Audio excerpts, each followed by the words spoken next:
Well, just like my last tutorial, you know, this one's a long time coming, and it's one of my favorite characters in the game. It's the Honky Tonk Man. Let's talk about him a little bit here. First of all, let's pull up his moves. You have 2 countdown gems, and that's part of the reason that there was a delay in releasing the Honky Tonk Man in terms of tutorials. I mean, I took him right to gold because, you know, for some reason I liked him as a kid, and I like him as a player here.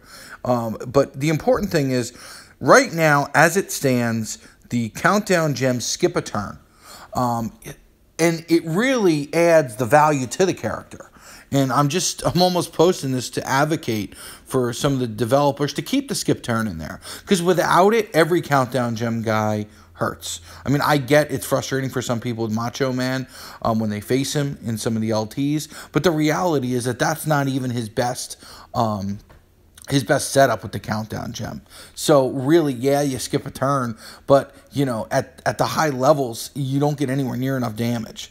But for a guy like the Honky Tonk Man, for a guy like a Y2J, you know, in even a Kurt Angle, if you get deep into a match, these countdown gems add the value to them that otherwise wouldn't be there. And we'll get a good look at it. Now, in terms of his makeup, one of the countdown gems steals 5 purple MP from your opponent. So if I can show it to you, and unfortunately, it's the coolest animation. It's where he hits him with the guitar. We need to find somebody that has at least purple MP. Additionally, we have, in terms of others, we have the choose 1 into countdown gems that will make 5 random greens. And it's important to note here that the countdown gems work the same way as a trap gem does, where the resulting on a break, or in this case, on the countdown gem going off, you can't put a trainer to modify what happens when the initial gem goes off, whether it's a trap. So in this case, not that we'd ever do any gem trainers with, you know, the purple link to the green, but you couldn't put like a Daniel Bryan on here. It won't do anything for you. The finisher, as it stands, is only 12 in change, plus an 18-11 bonus damage for every purple gem. I think it's kind of interesting. We'll note, and if we get a Stardust, you'll see it. The bonus is based upon, you know, the actual purple gems. So if you put a Seth on him as a trainer, it'll buff it. Additionally, if you have any kind of a advantage or a matchup, like against a technician, his bonus will be more, so the finisher will be more. It's kind of nice. But the base damage is low, and that's why, in terms of trainers, I use Big Show on him. The other move here is a steel move, and we're going to equip it because I'd be very surprised if we saw a woods-based character. So here we have the steel, straight up health steel. If your Big Show isn't very high, you can always use a shield reigns if you made that mistake early on like I did. But I use the Big Show because obviously his finisher isn't very big to begin with. We could use as much as we possibly can in terms of helping pin an opponent. And as you can see, Bray, so that the countdown gems go off right away. And then Big Show is at a max 45%, which takes us into 17 and change. Tag links. And shame on you, Scopely. No Rhythm and Blues logo? Really? They used to have that little green, the little green gem link that originally was linked to Macho Man and Sid Justice. When they removed, Sid got taken out of the code at some point, and Team Madness went with it. But originally that link was there, and then they incorporated that link into the original 9, which was the feud in November. And then from there, they give it to Rhythm and Blues, and then for some reason or another, they had to strip Rhythm and Blues, and they gave it to, I believe, the February bonus with the Shawn Michaels combination and all that. And once that came in, then that was that. And that logo, it's been this white box. So come on, let's get to it, Scopely. So let's look at some of our options here. Cass might have his purple move. I might roll the dice there just so you guys can see it. But what we're gonna do is we're gonna do the Stardust. And not that any of you guys have not seen enough of Stardust over the last weekend, where it was the tech feud and it was Stardust and ADR, you know, until your eyes started bleeding. And Here we go, the old rhythm and blues, Honky and Greg the Hammer. So let's talk about strategy and how to play him. Well, this is really going to show something. This board here is really going to show something super interesting. Because what it's going to do is we're going to put it down here, a safe place. And we've got 5 across up top.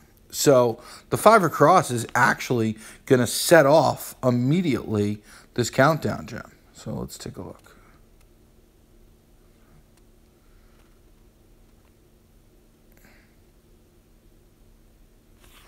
So that's how we start the match. Starts the countdown gem right away, and you know it's actually a huge kick in the nuts here because what it did was it just literally set up, you know, Stardust to probably demolish us here. But fortunately, there's no green on the board because we already did that. So what I'm gonna do is I was gonna do the health steal, but look, what are we stealing? I mean, he's only got 4K, so at this point, I guess it'll help our kick out, but I really don't see the purpose in it. Additionally, what we could do is, you know, we could go for the purple. Purple here, this would get the finisher ready to go, but he probably won't end the match on it. It's a 4-turner, so do we want to waste the black? I think the move here, assuming we're going to need to kick out at some point, is to get the finisher, get it ready to go, and just hope for the best here during this onslaught.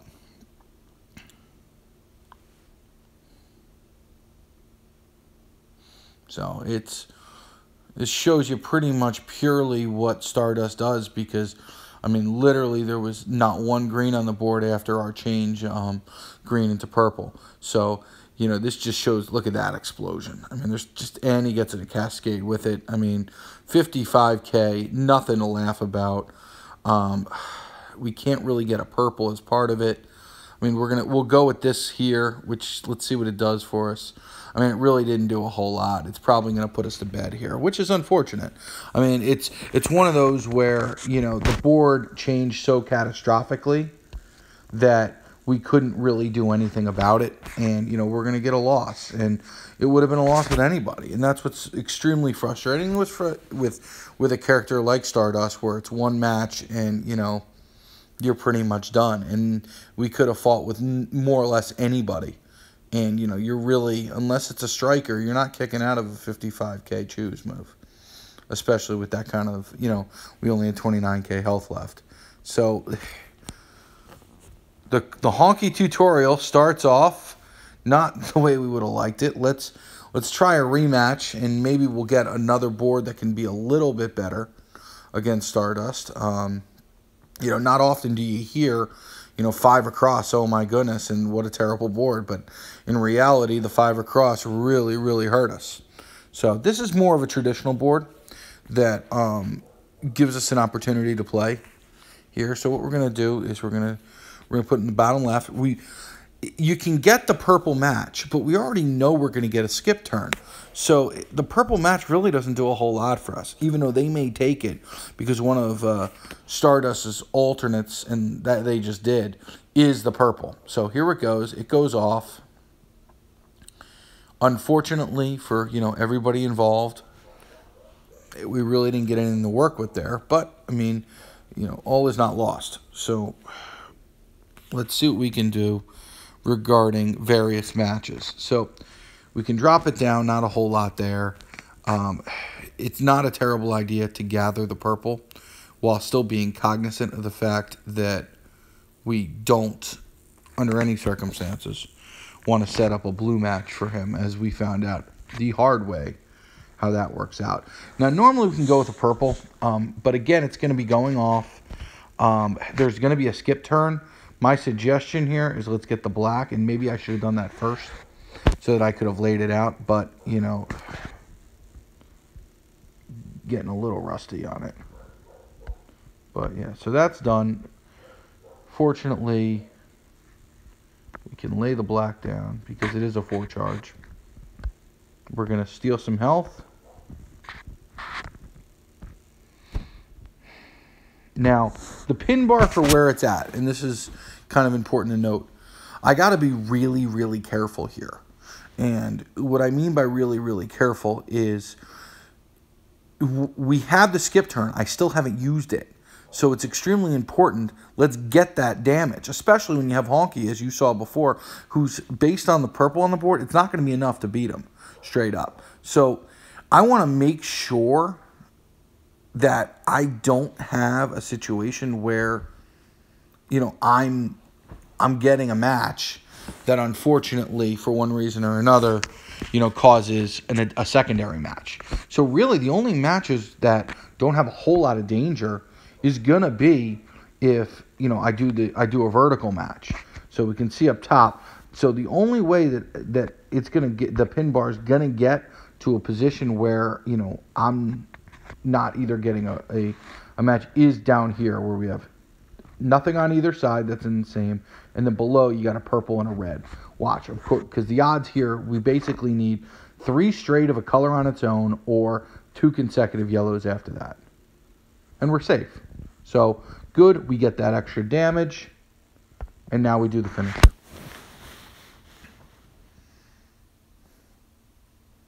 So, as I said, it's not a heavy-hitting finisher, so it's only 35. But you can see how important it is that he keeps the skip turn. That extra match was enough. His damage on its own merit isn't enough to really take you down. So you really need the skip turns to make Honky a viable character.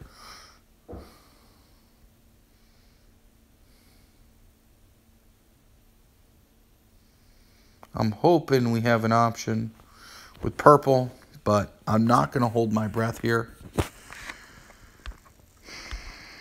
I mean, Seth's day and night, right? So it's, I really wanted to see it, and it just, there's nobody here with purple. I mean, we can try to roll the dice, but I just don't see the real value in it. Maybe here. This might not be a terrible move, where if we try it, the move won't start charged. So at least what it'll do is it'll show us that we can steal 2. So by not having steal maxed, it can this particular individual, we can show that it will steal 2.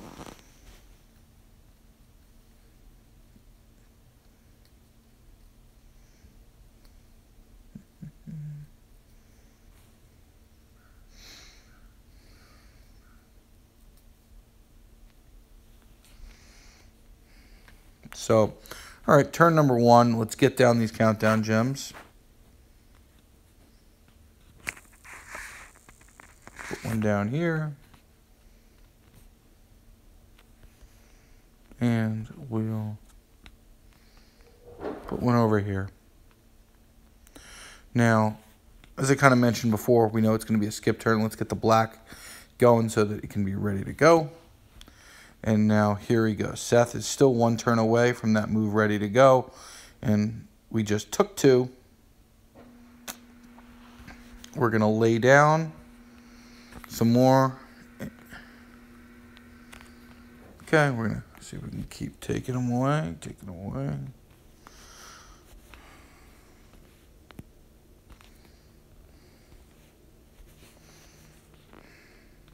Now, unfortunately here, again, this is a similar dilemma we had, where with the purple, it just doesn't hit a whole lot. And, you know, I'm going to give it a shot just because, you know, strategically, I can pick up, if I wanted to, more countdowns and I guess get us to where we were. But then we know for a fact we're going to get hammered by... we're going to get hammered by the finisher. Or not the finisher, rather the choose from Seth. So I'm going to try to roll the dice here, knowing that there isn't a whole lot of purple matches on the board. I don't see any viable cascades. I actually don't even see any double matches. So even though this finisher is going to be pretty gosh darn weak, it might be enough to sneak it by the Seth.